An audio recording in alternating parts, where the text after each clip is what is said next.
Welcome back to AgriTalk, and today we are talking about aquaculture, and with me is Julie Muyela, who is the Associate Director at Lattice, and she's been telling us a lot about what you need to know to start a successful aquaculture venture.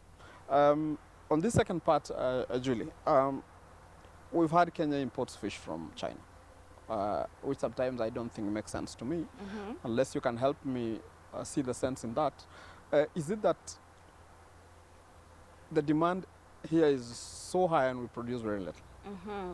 It's a very good question. So when you look at Kenya and you look at the per capita consumption of fish, it actually is half the average global, which is around 4.5 kilograms.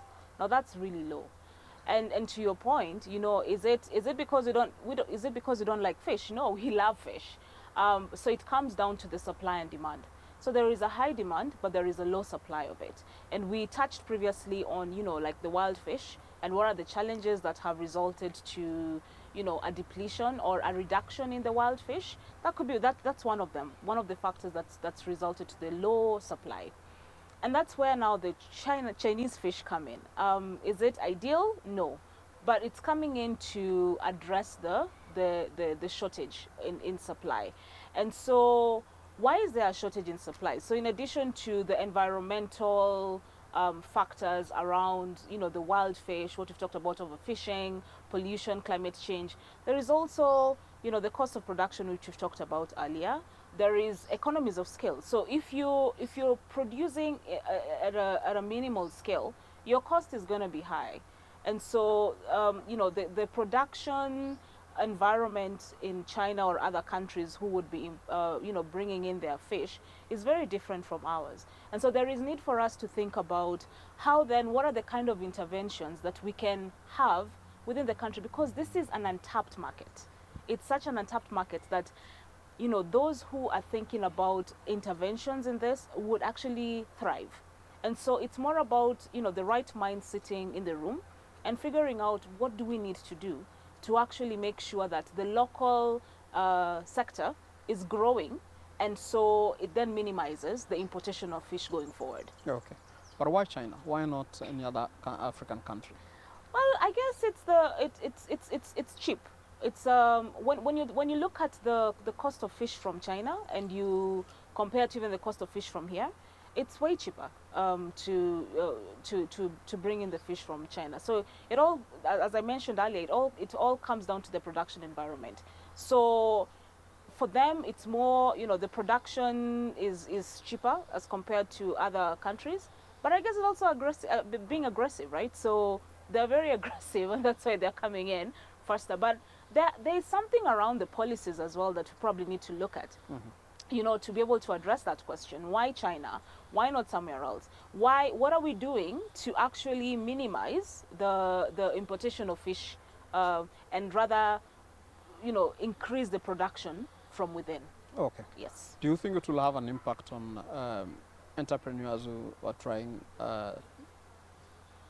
aquaculture? It has a huge impact, and it all comes down to the, you know, you've gone through your production, you've incurred all these costs, and then you go to the market and you look at your fish versus, you know, the fish from China, and the fish from China is coming in at even 30% less of a cost of a cost as compared to yours. So that is going to be taken up more than yours. So sometimes, you know, as consumers, we then fail to think about quality. You know, sometimes we are really driven by price as compared to other effects or other, you know, whatever is going to happen as a result of you taking up a product that's cheaper than another product. Okay. There's one question that people always ask, that they can only take fish from Lake Victoria, and that fish from any other part is not that sweet. What is the logic behind that? So it's a very valid point, and it comes down to, without getting much into the technicalities of farming, it usually is comparing, you know, fish from the lake vis-a-vis fish from the farms. So there's a last step that some of the pond farmers fail to take, and that is spudging. You know, when you have fish in a pond, and you take them directly from the pond to the market, there is a certain taste that they have, and for you to do that, for you to be able to eliminate that, it's called purging. It's a process that's called purging, where you have to literally clean out the fish before you actually harvest them and take them to the what is it called, to the market. So that is not a process that's required for wild fish, but when you have the pond, and it all comes down to, you know, the chemicals and the environment that they're thriving within, and the step before the market that actually plays a big factor towards that kind of a conception. Okay. Yeah. Earlier on, you talked about financial institutions having a problem to advance finance to aquaculture players. And you talked about data being one of the biggest problems. They don't have enough data. So how important is it for those who are already in this business and those who are joining to make sure that they start creating this data in terms of keeping records? It is very, very important, and that's one of the things that we're actually advocating for in the academy. A couple of months ago, we actually did a study on the data-driven approach towards tilapia farming. And it was more about, we selected a few farms and then showed them how to collect data, provided them with the right equipment to collect data. So be it data on the water, the temperature, the pH, oxygen level, you know, even the number of fish that you're producing within any particular production cycle. And we realized that as a result of that, they were then able to make an economic sense of where the business is going. So what usually happens with some of the fish farmers is, you know, you've gone through, you've harvested your fish, you've taken them to the market, you've sold them. If I was to ask you, how much did you sell? But how much for you to sell that, for you to produce that, how much did it cost you? If you're not able to answer that question, how are you able to run a commercially viable business? So it comes down to data and record keeping is really, really important, because it enables you to understand where you've come from, where you're going, and what the journey between where you've come from and where you're going. How has that journey been? What are the things that you need to improve on? What are the success stories that you then need to take to the next level? Because if you don't have that, then you're not able to stand in front of a financier and say, you know what, I can run a successful business. Because they're going to ask for your financial records. They're going to ask for your production records. And if you don't have that, then you're not going to be able to get access to financing. Okay. Yeah. Do you think either the government or the county governments are doing enough to help the sector? So the devolution has played a big role, because we know that several counties have aquaculture within their CADP. So when on 7th of May, actually a few weeks ago, when we ran the best farmer competition and we included the counties within, we actually reviewed the CIDPs for the counties, right? And we identified several counties that actually have aquaculture within their CIDPs, and that for me is admirable. That's a first step to the right direction. And then, you know, some of them have of course taken it to the next level, where they are thinking innovatively about how to do aquaculture. So it can't be business as usual. It's more about what are the things that we need to do to actually take it to the next level. So I believe that the devolution has played a big role towards the development of the sector. Still a long way to go, but I think we're heading towards the right direction. So as the other day, just yesterday, someone sent me some statement. The government is trying to reintroduce 4K Club to schools. And I don't know, is it the right move now to reintroduce 4K Club? Do you think it will help young people who are still in school learn more about agriculture and maybe even aquaculture, and even learn these things you're talking about, that they need to have information, they need to know where my market is before even I start the venture? Yes. Do you think it's a move in the right direction? I think it's a move towards the right direction, and I'm taking, you know, say from the primary education all the way to fast forwarding it to the higher institutions of learning. And you look at the uptake of agribusiness and particularly aquaculture. If you go to a higher learning institution right now and say, take for example, you know, you go to Egerton or even go to Nairobi University and you look at the number of students that are enrolling for aquaculture or even agribusiness compared to commerce or medicine or, you know, all the other fancy, you know, it's not considered a fancy kind of a course. When you look at that, then it's more about why is that happening? Why don't we have enough students in the higher learning institutions taking up such courses? And it comes down to, you know, what is the perception they've seen as they've been growing up, you know? So introducing the 4K clubs is important because then that awareness is created from an early stage. You know, as you're going through life, you know that there's agriculture, there's levels of agriculture, you know, aquaculture included in there, but there's also other disciplines that you can actually think through, so that as you get to a particular point, then you know you have options, right? Then you appreciate, because we can't do without agriculture in Kenya. It is such a fundamental aspect of our economy, but that I feel that we are not taking up as much effort to improve it as we should. Okay. There's a very good word you used, agribusiness.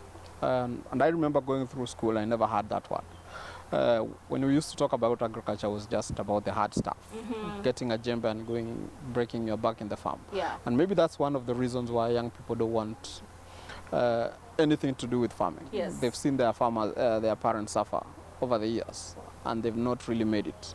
Because along the value chain, there are also a lot of challenges. Middlemen, conmen, Yes. all those. Yes. Do you think if now we point them in the right direction and tell them it's not just farming, it is agribusiness, look at it as a business, do you think that will make the young people have a different mental? Definitely, and I think they already have. You know, when you look at you know, agriculture today versus agriculture, you know, that was practiced by our parents, our grandparents, the young generation, the youth who are getting into agribusiness, who are getting into aquaculture, are actually getting into it with a business mindset. And that is because of the kind of training that they're getting, you know, be it in university, be it in institutions, you know, practical training institutions like Aquaculture Academy. They're actually getting that, and it's giving them more awareness to understand that we don't have to do things as was done yesterday, right? Because how it was done yesterday may not have been as successful as it should be. And so it's more about them learning what are the new things, what are the kind of technologies, what is the, you know, the business mindset that you need to have to actually make this thing work. Because for most of them, it's either that or nothing, right? So most of them are getting into entrepreneurship and looking at agribusiness as part of their entrepreneurship. So it's either, you know, you make it work or it doesn't work. So we're going to do whatever it takes to make it work. Okay. Yeah. Earlier on, you talked about what you do at the academy. And one of the things you mentioned was training of extension officers. Why is it important that you train extension officers?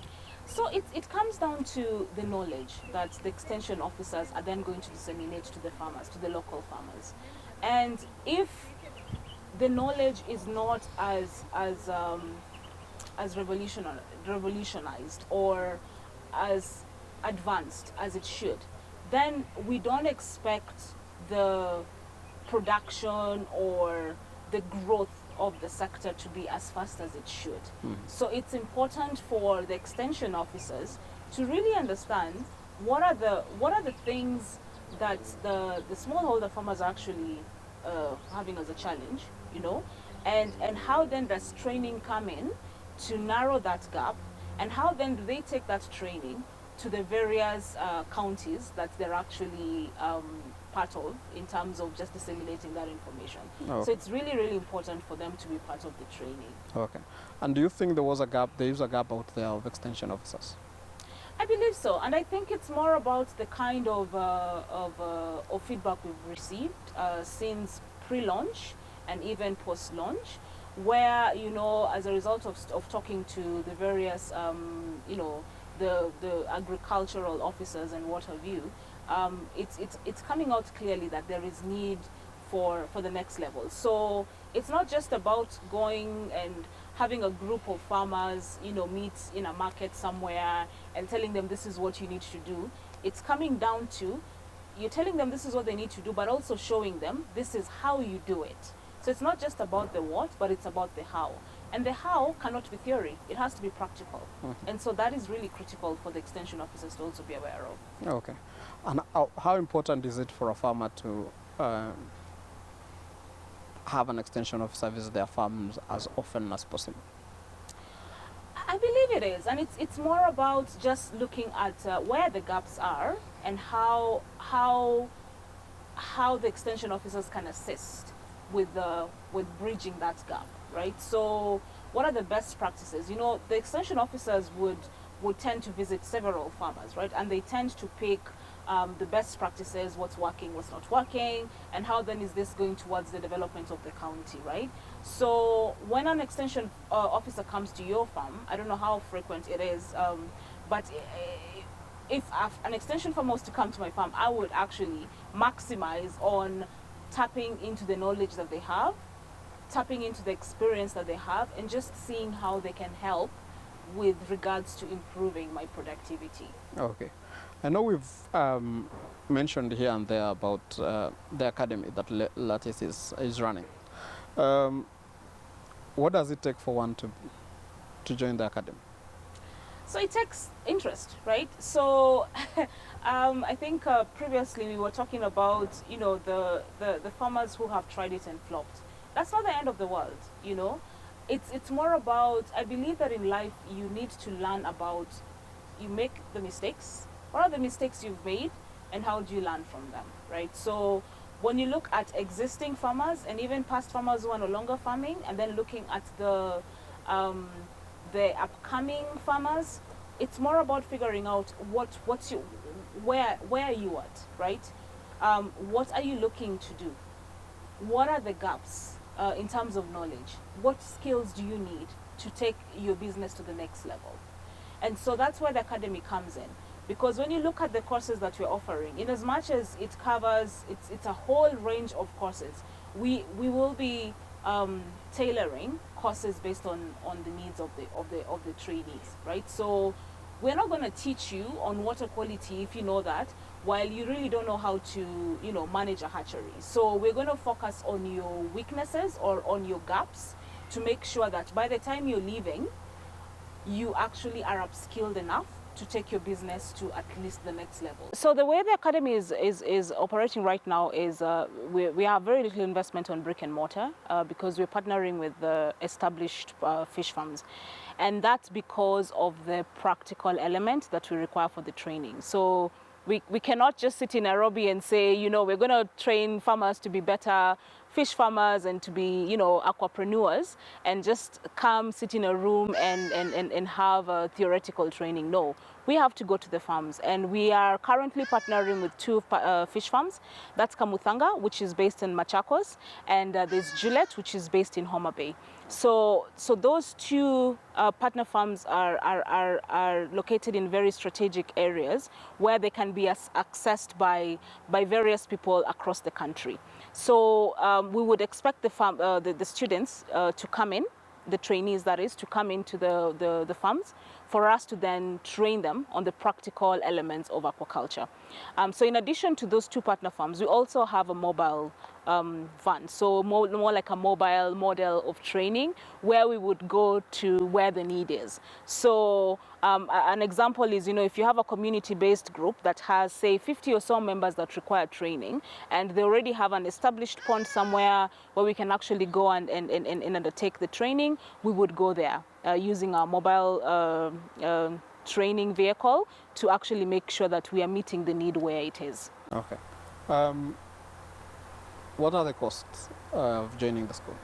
So that's a good question, and the cost varies because the length of the courses vary.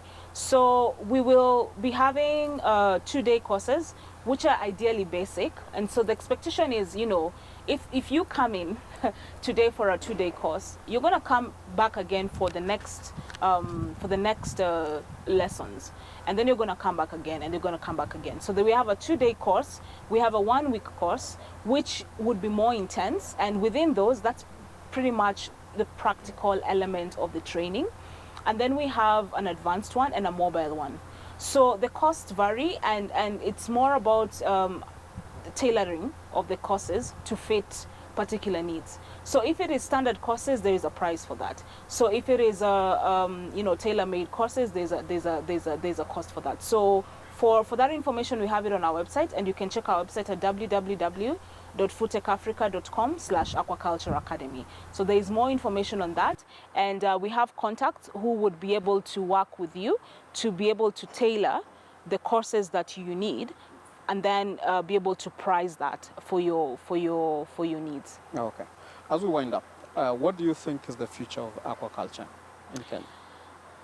I believe that this is a sector that has a huge amount of potential, and it just requires a different kind of thinking. It can't be business as usual. It requires people thinking holistically, right? So not just people thinking within the silos as far as the value chain is concerned. It requires a thinking from an ecosystem perspective. Thinking, if the academy is going to train you to be a better farmer, for you to run a commercially viable business, then what? We need to answer the then what questions at every stage. So if that happens, then it requires you to have a market for your business. Then what? You're going to be able to, as you generate more revenue, you need quality seed, you need quality feeds. Who are the right suppliers to work with? So it's kind of like a vicious cycle that goes round and round, and just making sure that you have the right players within the ecosystem. If we had the right players within the ecosystem, including financial institutions that are anxious and yearning for this sector to grow, we would go to the next level. Okay. So there is a lot of potential, a lot of untapped potential at every stage, right from production all the way to the market, all the way to access to finance that is yet to be tapped. Okay. Thank you very much, Julie, for sparing time to be with us. I'm sure our viewers have learnt a lot today about aquaculture, and I'm sure from today onwards you will hear more about people wanting to join your campuses. For our viewers back at home, you've heard what it takes to be an aquaculture entrepreneur, what it takes. And the good thing is there's an academy you can attend, and Lattice will be in a position to help you with that. That is it from us today. Until next time, goodbye.